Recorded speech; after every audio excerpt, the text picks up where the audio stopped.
লজ্জা না করে বলছি মা, অনেক আগেও আমি 3টা মেয়ের সাথে মিশেছি।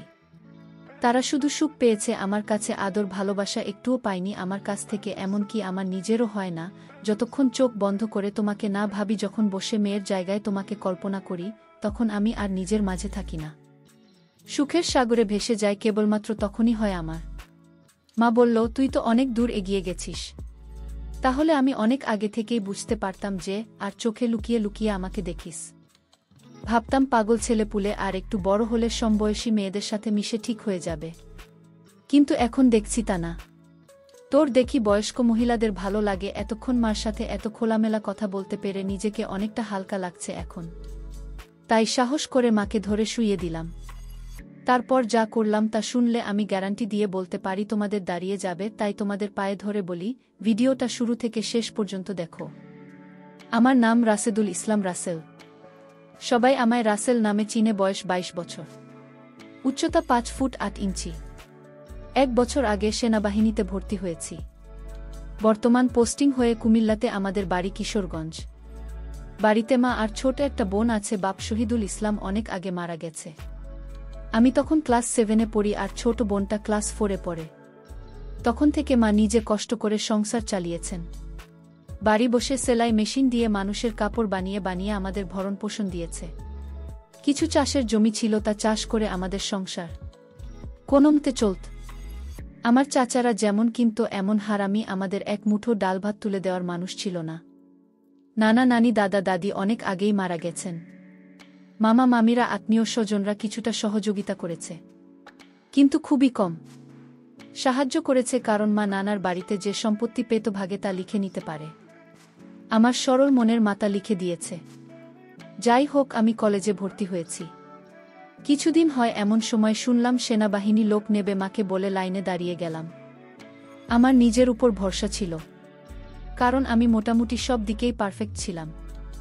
যেমন উচ্চ তেমন বডি। মা একটা কথা বলতো, আমি নাকি আমার নাম আমাদের মতো হয়েছি, ঠিক পালোয়ান। বাবা কাকারা তো একটা খাটো আর চিকেন, কিন্তু সব কয়টা শুধু বদের হাড্ডি। যাই হোক, ভালোই টিকে গেলাম। চাকরিটা হলো। বাড়িতে খুশির ঢোল বেজে উঠল। সবাই বলাবলি করল, যা ছেলেটা চাকরিতে গেলে এখন যদি শারমিনের কষ্ট দূর হয়। আমি আমার মার কষ্ট দূর করার জন্য কোনো দিকে না তাকিয়ে খেলাধুলা করার বয়সে চাকরিতে চলে গেলাম।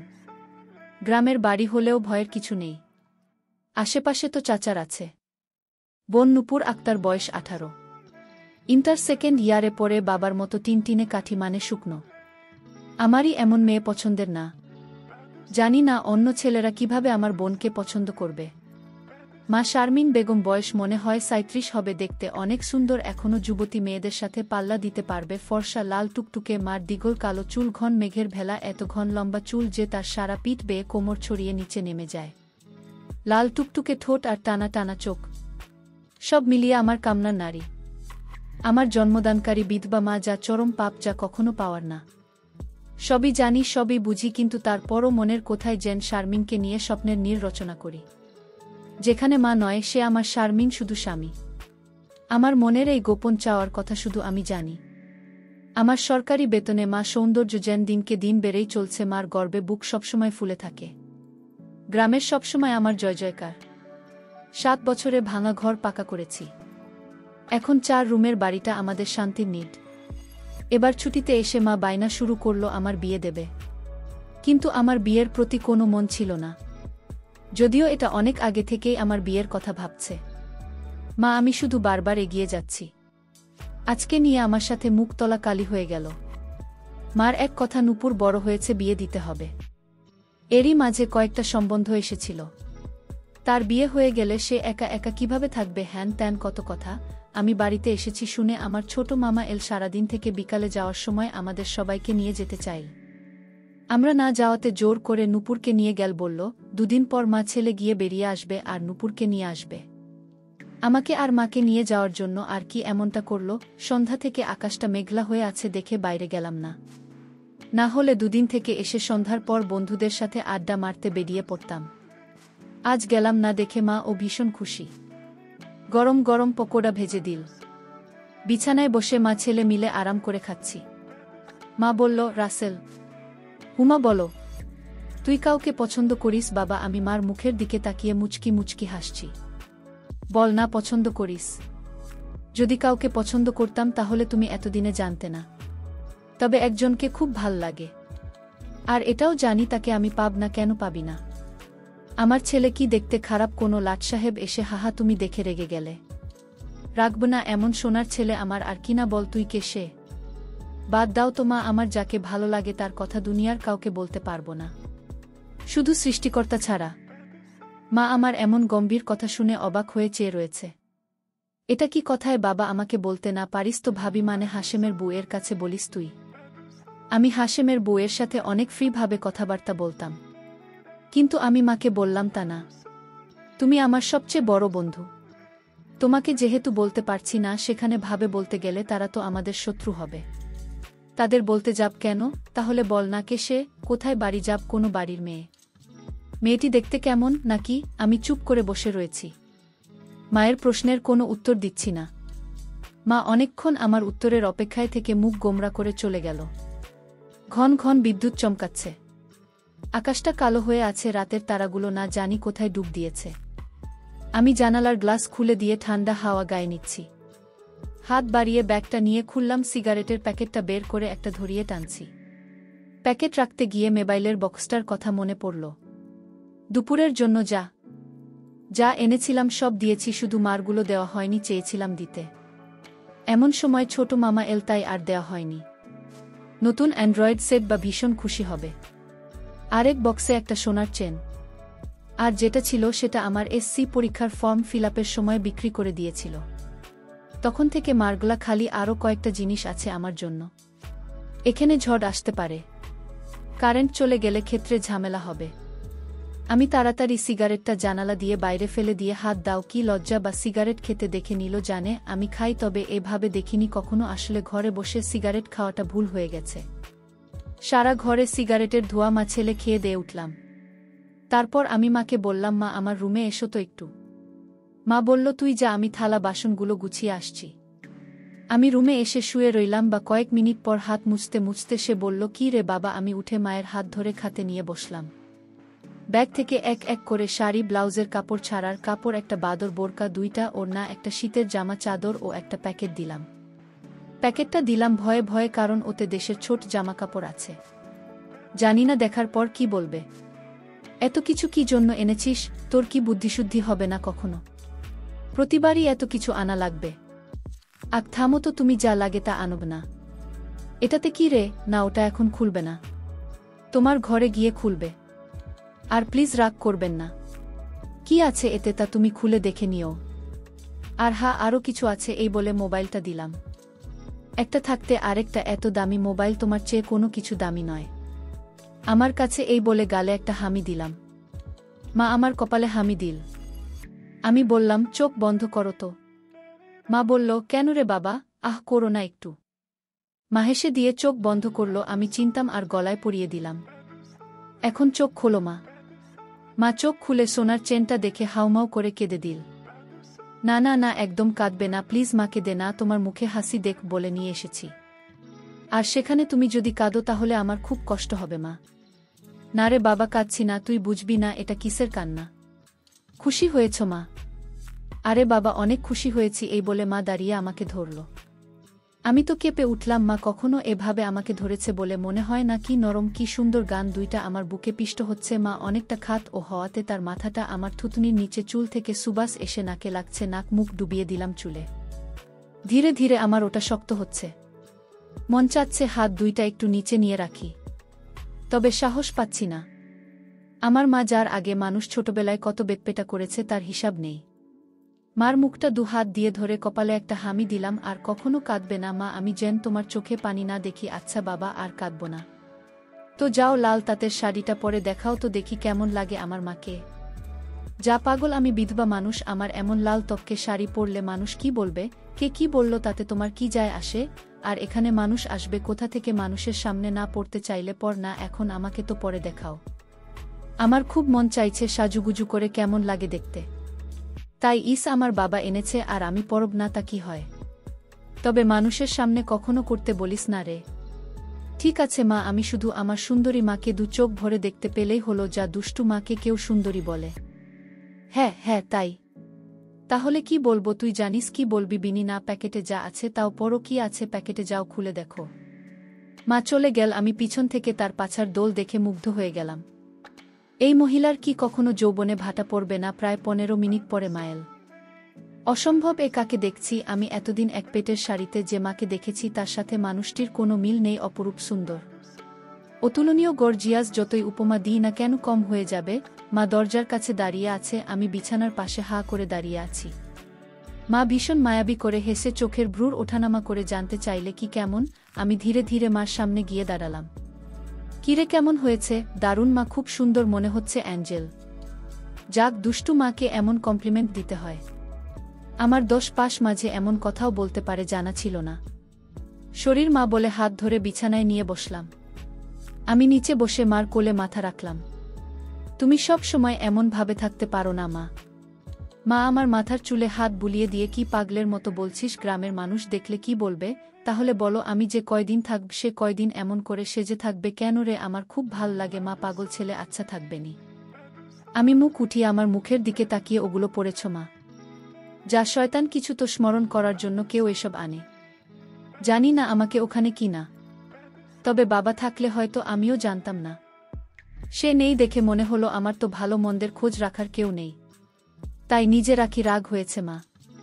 না, রাগ হয়নি, কিন্তু আর আনিস না। কেননা পছন্দ হয়নি নাকি সাইজে হয়নি?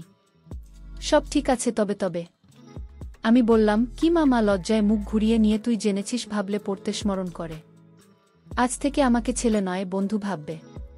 তাহলে আর স্মরণ করবে না? হবে না আমার বন্ধু। যা পাগল, সমবয়সী না হলে কি বন্ধু হওয়া যায়? এ যুগেও সব পুরনো কথা মা। তাই বলে মা ছেলে, আমার ছেলে এত ভালো, একে অপরের কাছে আসা যায়। তুই অনেক বড় হয়ে গেছিস দেখি, কি সুন্দর কথা বলছিস। তা তো অবশ্যই, কতদিন পর তোমার ছেলের সেকেন্ড লেফটেন্যান্ট অফিসার হবে। খুব ভালো হবে রে বাবা, খুব ভালো হবে। এমন সময় বিদ্যুৎ চলে গেল।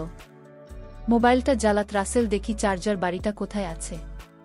থাক না মা, এমন কি সুন্দর তোমার কোলে শুয়ে আছি জানো মা। পাহাড়ি এলাকায় একা একা পোস্টে ডিউটি দেওয়ার সময় এমন স্বপ্ন রোজ দেখি। প্রতিদিন মনে হয় তোমার কোলে শুয়ে একটু যদি। ঠিক আছে, এমনই থাকত, যত মন চাই। ধন্যবাদ মা। আজ আমার পাশে ঘুমাবে একটু? কেন রে? মন চাচ্ছে তোমাকে ধরে ঘুমাতে। ঠিক আছে, যার সদর দরজাটা বন্ধ করে ঘরগুলোতে ছিটকানি লাগিয়ে আয়। আমি উঠে আমার গালে চুমু দিয়ে লাফাতে লাফাতে চলে গেলাম। আজ আমার খুশি ধরে না, কিছু হলে হতেও পারে। এক জগ পানি নিয়ে এলাম সাথে করে, এসে দেখি মা শুয়ে পড়েছে। টেবিলে জমা রেখে খাটের পাশে দাঁড়ালাম বা দেয়ালের দিকে সরে গিয়ে আমাকে জায়গা করে দিল। বজ্রপাতের আলোতে মার মুখটা মায়াবী মায়াবী লাগছে। খোলা জানালার হিম বাতাসে আমার মনে ঝড় তুলছে। জানি না আমার মনে কি চলছে। মনে হচ্ছে মা তার স্বামীকে পাশে শোয়ার জন্য জায়গা করে দিল। মা নতুন বউ, আমি তার স্বামী। দাঁড়িয়ে রইলি যে সুবিধা। হাসব। মায়ের পাশে শুয়ে পড়লাম। দুজনের মুখোমুখি, আধো অন্ধকারে দুজনে দুজনের দিকে চেয়ে আছি। ঘুমাবি না? তুমি ঘুমাও, আমার ঘুম এত তাড়াতাড়ি আসে না। তাই আয় কাছে, মাথায় হাত বুলিয়ে দিচ্ছি। আমাকে আর পায়কে একেবারে মার বুকের কাছে বুক নিয়ে গেলাম, তবে কোমরটা দূরে রাখলাম। মায়ের একটা হাত সাইডে লম্বা করে দিল। এখানে মাথা রাখ। মা তার হাতের উপর মাথা রাখতে বলেছে। আমি সহজ মনে তাই করলাম না। একটা আমার বগল থেকে 34 ইঞ্চি দূরে, ভালোমতো দেখতে না পেলেও বুঝতে পারছি যে এর বেশি দূরে নয়, কারণ ঘামের ঘ্রাণ পাচ্ছি। ইসমার বকুলের ঘ্রাণে তো আমার শরীর আনচান আনচান করছে। মার বাম হাতের উপর শুয়ে আছি, মা ডান হাত দিয়ে মাথায় হাত বুলিয়ে দিচ্ছে, এতে করে আঁচল উঁচু হচ্ছে। আর যখনই বিদ্যুৎ চমকাচ্ছে তখনই ওগুলো দেখতে পাচ্ছি। নিজেকে কন্ট্রোল করা মুশকিল হয়ে পড়ছে। রাসেল, হু কাকে পছন্দ করিস বললি না তো? শুনলে রাগ করবে না, তাই বলা যাবে না। কেন কেন, এমন কাকে তোর মনে ধরেছে শুনলে রাগ করব? বাদ দাও না মা, নিজেকে তোমার কাছে ছোট করতে চাই না তোমার মনে কষ্ট দিতে।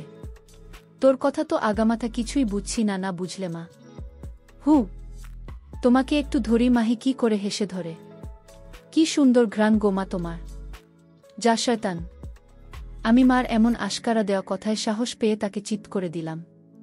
মন চাচ্ছে কড়াটা উপর তুলে দিতে, মুখটা উঁচু করে হামি দিয়ে বললাম, আমি তোমাকে খুব ভালোবাসি। মামা আমার মুখটা 2 হাত দিয়ে ধরে, আমিও তোকে খুব ভালোবাসি রে বাবা। আমার ভালোবাসাটা অন্যরকম মা। কেমন রে? মা ছাড়া আরও অনেক কিছু। কেমন? শুনলে রাগ করবে না তো? আহ বল না, এত ঘুরছিস কেন? তুমি আমার ড্রিম গার্ল মা, তাই তো? কি? হ্যাঁ মা জানি। এটা শুনে আমাকে খারাপ ভাবছ? এজন্য তোমাকে বলতে চাইছিলাম আমি তোর মা। রাসেল আর তুই এমনটা কিভাবে ভাবতে পারলেন? জানি না মা, শুধু জানি আমি তোমাকে প্রচণ্ড ভালোবাসি। তোমাকে ছাড়া কাউকে ভাবতে পারি না। চুপ করবে আদব, এমন কথা বলতে তোর মুখে পাচ্ছে না শরীর মা। এই বলে উপর থেকে উঠে খাট থেকে নেমে পানি খেলাম। মা ও বিছানার উপর উঠে বসেছে। বুঝতে পারছি সে অবাক হয়ে আমার দিকে তাকিয়ে আছে। জানলার ধারে গিয়ে দাঁড়ালাম। বৃষ্টি থেমে গেছে, তারপরও আকাশ কালো হয়ে আছে। চাঁদ তারা কোথায় যেন লুকিয়ে গেছে আজ, ঠিক আমার হৃদয়ের মতো। চারিদিকে অন্ধকার। এমন সময় কারেন্ট এলো, ঘরটা আলোকিত হয়ে গেল। আমি জানালাটা লাগিয়ে দিলাম, পর্দা ঝুলিয়ে দিয়ে ঘুরে দাঁড়ালাম। মা বিছানার উপর হাঁটুতে মাথা দিয়ে নির্বাক বসে আছে। ফ্যানের হাওয়া মা রেশমি চুলগুলো দোলা দিচ্ছে। মনে হচ্ছে নতুন নববধূ বসে আছে। মা মুখ তুলে আমাকে তার দিকে একমনে তাকিয়ে থাকতে দেখে, এখন আয়। আমি মায়ের কাছে গেলাম। বস। বুঝলাম। মা আমার পিঠে হাত বুলিয়ে দিয়ে বলে, এমনটা হয় না বাবা, আমার লক্ষ্মী ছেলে। আমি কিছু মনে করিনি। আমি জানি তোদের বয়সের ছেলেদের ফ্যান্টাসি হয় খালা চাচিরা, তবে মাকে নিয়ে ফ্যান্টাসি রচনা করা একটু বেশি হয়ে যায়। সরি মা, আমার ভুলি বালি। মা যে এতটা বুঝে, এতটা পোক্ত আমার জানাই ছিল না। এত অনেক সেনা। ঠিক আছে, চেষ্টা করো আমার উপর থেকে মনটা সরিয়ে অন্যদিকে নিতে। বিয়েটা করেন, এ দেখবি সুন্দরী বউ পেলে মাকে ভুলে যাবি। আমি মাথা নিচু করে, পারবো না মা, প্লিজ। নিজের সাথে অনেক লড়াই করেছি, আমি ক্লান্ত মা। কিছুতেই তোমাকে মন থেকে সরাতে পারি না। কেন রে, কি এমন পাস আমার মাঝে? আমি মুখ তুলে আমার মুখের দিকে তাকিয়ে, জানি না মা, শুধু জানি তুমি আমার সব। তোমার কথা চিন্তা করলেই আমার কি তোর পাগল হয়ে যায় মামা। মুচকি হেসে, ও কিছু না। এই জিনিসের প্রতি টান একটু বেশিই হয়। আমি তো বুঝি হয়ে গেছি, তুই যেমনটা ভাবিস তেমনটা আমি আর নেই মা। এমন কথা শুনে আমি কেঁপে উঠলাম। নাকি ইশারায় আমাকে বোঝাল যে তার জিনিসপত্র আর আগের মতো নেই, দেখলে আমার পছন্দ হবে না। দেখ বাবা, এক এক জনের এক এক জনকে ভাল লাগে, তাই বলে কি তাকে নিজের করে পেতে হবে এমন কোনো কথা আছে? অন্য কারো মা হলে এসব কথা শোনার সাথে সাথে চিৎকার চেঁচামেচি করে বাড়ি মাথায় তুলত। আমি কিন্তু তা করছি না, কারণ তুই আমার একমাত্র ছেলে, নারী ছেঁড়া বাঁধন। আমি তোমাকে অনেক ভালোবাসি, তাই বলছি আমার ভালোবাসার মর্যাদা রাখতে বিয়ে করে নে বাবা। দেখবি ধীরে ধীরে আমার থেকে মন বোমার দিকে চলে গেছে। ধন্যবাদ মা, তুমি আমার কথা মন দিয়ে শুনেছ এবং যুক্তি দিয়ে ভালো মন্দের বিচার করেছ বলে। তবে লজ্জা না করে বলছি মা, অনেক আগেও আমি 2-1টা মেয়ের সাথে মিশেছি। তারা শুধু সুখ পেয়েছে, আমার কাছে আদর ভালোবাসা একটুও পায়নি আমার কাছ থেকে। এমনকি আমার নিজেরও হয় না। যতক্ষণ চোখ বন্ধ করে তোমাকে না ভাবি, যখন সে মেয়ের জায়গায় তোমাকে কল্পনা করি, তখন আমি আর নিজের মাঝে থাকি না। সুখের সাগরে ভেসে যায় কেবলমাত্র তখনই হয় আমার। তুই তো অনেক দূর এগিয়ে গেছিস, তাহলে আমি অনেক আগে থেকেই বুঝতে পারতাম যে আর চোখে লুকিয়ে লুকিয়ে আমাকে দেখিস। ভাবতাম শয়তান ছেলেপুলে, আর একটু বড় হলে সমবয়সী মেয়েদের সাথে মিশে ঠিক হয়ে যাবে। কিন্তু এখন দেখছি তা না। তোর দেখি বয়স্ক মহিলাদের ভালো লাগে। এতক্ষণ মার সাথে এত খোলামেলা কথা বলতে পেরে নিজেকে অনেক হালকা লাগছে এখন। তাই সাহস করে মাকে ধরে শুয়ে দিলাম। মা চুলে হাত বুলিয়ে দিচ্ছে। আমি তাহলে কি করব মা? সেটাই তো ভাবছি। যেটাই ভাব ও মা, আমার মতো পরিবর্তন হবে না। মানে কি? মানে তুমি ভালো করেই জানো। মার কণ্ঠে এবার সত্যি সত্যি রাগের আওয়াজ পেলাম। তাই বলে সারা জীবন বিয়ে করবি না, নাকি ছেলে হয়ে মাকে বিয়ে করতে চাস? মাঝে এমন কথা থাক করে বলে বসতে পারে, তা আমি চিন্তাই করিনি। আমি বললাম, বিয়ে না করতে পারলেও তুমি আমার হতে পারো। এটা কি মামাবাড়ির আবদার নাকি? ছি ছি রাসেল, এমনটা বলতে তোর মুখে বাধল না? তাহলে সারা জীবন ছেলেকে এভাবে দেখতে পাবে মা? তোমার এই রাসেল কখনো বিয়ে করবে না। আমার চোখে জল টলমল করছে, আমি হাত দিয়ে তা মুছে দিলাম। আমি তো এমন কিছু করিনি মা। তাহলে তুমি কাঁদছ কেন? আমরা দুজন জাস্ট আলাপ করছি। মা অনেকক্ষণ চুপ থেকে শুন বাবা লজ্জা শরমের মাথা খেয়ে বলছি, তোর কষ্ট আমি দেখতে পারবো না। আর বয়স্ক মহিলাদের কাপড় চোপড়ের উপর থেকে কেবল ভালো লাগে, খুললে নয়। তুই যদি চাস তাহলে আমাকে সেভাবে একবার দেখে নে, তাও তুই মতো পরিবর্তন করে। তবে হ্যাঁ, শুধু দেখতে পাবে, কিছু করতে পারবি না। মার মুখে এমন কথা শুনে আমি আর দুনিয়াতে নেই। বল রাজি, আর যদি আমি দেখে আরও বেশি আকর্ষণ অনুভব করি তাহলে? আমি বলতে চেয়েছি যে আজ আমাকে দেখ, আর আগেও তো তুই অন্যদের দেখেছিস, তাহলে তফাৎটা বুঝতে পারবি। আমার মনে হচ্ছে আমার মতো তোমার মনের ভিতরেও কিছু আছে। নয়তো দেখার কথা, আমি তো কিছু বলিনি, বা নিচ থেকে দেখতে দিতে চাইছে যে রাজি। হ্যাঁ রাজি। যা, বড় লাইটটা বন্ধ করে ছোট লাইট জ্বালিয়ে। মনে মনে ভাবলাম, কি সৌভাগ্য, আজ তো আমার পোয়াবারও লেগেছে। নীল বাতিটা জ্বালিয়ে খাটের পাশে দাঁড়িয়ে রইলাম। মা উঠে দাঁড়াল। ধন্যবাদ মা, আমার স্বপ্ন পূরণ করার জন্য। তোর জন্য আমি সব বাড়ির শুধু কথার সব দেখে নিয়ে আমাকে ভুলে যাবে না তো, বা ভুল বুঝবেন না তো? কি বলছো মা, তুমি আমার মা, আমার স্বপ্নের রানী, আমার ফ্যান্টাসির জগৎ, সব কিছুই তুমি। তোমাকে ভুলে গেলে তো আমার নিজেকে ভুলে যাওয়া হয়। কথা দিলাম মা, জীবন থাকতে তোমার অবাধ্য হব না। ভুল বোঝা, ভুলে যাওয়া তো দূরের কথা। আমি বললাম, কিছু মনে করো না মা, আমি কিছুই দেখতে পারবো। মা আমার চোখের দিকে তাকিয়ে, আমি তোর মা রাসেল। হামা, তুমি আমার মা এবং আমার রানীও। আমার আবদার শুনে মা শেষ পর্যন্ত রাজি হয়ে গেল। তারপর মা বলল, আমি তো সব আশা পূরণ করব। তবে একটা কথা, পৃথিবীর কেউ যেন জানতে না পারে। আমি বললাম, ঠিক আছে মায়ের কথা শুধু তুমি আর আমি ছাড়া পৃথিবীর কেউ জানত না। মা আমার কথা শুনে বিশ্বাস করল এবং আমার সব আশা পূরণ করল।